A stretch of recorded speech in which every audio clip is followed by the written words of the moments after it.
Let's change the steering wheel on a FJ40 1970. Step 1, remove the center cap. Step 2, remove the nut. I think this is 17 millimeter. Store the nut in the center cap. We've got the washer, horn contact. Now step 3, I'm going to get a puller to get the wheel off of the shaft. Okay, so step 3, first let's get this plate off. Now we can see there's a spring for the horn, but we've got 2 bolt holes here. That's what's going to secure our puller. So let me get that loaded. Got the tool loaded on the wheel now. So there's a couple different kinds. You see that's a different kit. This one, the slots get closer together, and on this wheel those 2 bolt holes are pretty close together. So you can see I've got pretty substantial washers, and I've actually ground them flat, so that'll allow the bolts to get pretty close to this center.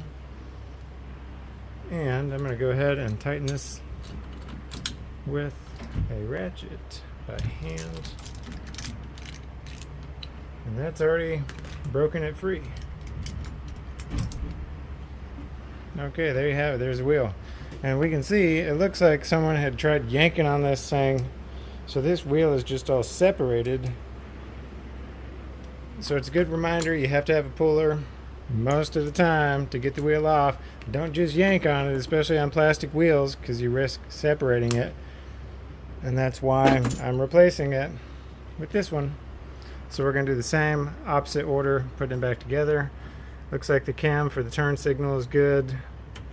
It does what it's supposed to do. I can check the horn signal and then put this wheel back in there. Yep, super easy reassembly. You don't really need any tools other than a socket for that nut. So make sure your contact plate for the horn is in there. So throw the wheel on there, put the plates on there, and the washer and the nut. Tighten her down, put your horn button cover on there, and then you're all done. So I would note, remember earlier we were looking at that spring that's in there. It's hidden now because the contact plate is on top of it, but that spring goes through the steering wheel hub. Then it's got a little bushing on the back side. So the spring, when you push the front of it, it is moving that bushing on the contact that's inside the column. So that's why there's that black piece of rubber behind this washer. It's an insulator from a ground circuit. So as soon as I push this contact ring and it makes contact with that steel plate behind it, then I'm completing that circuit, and it's allowing ground to travel through to the horn.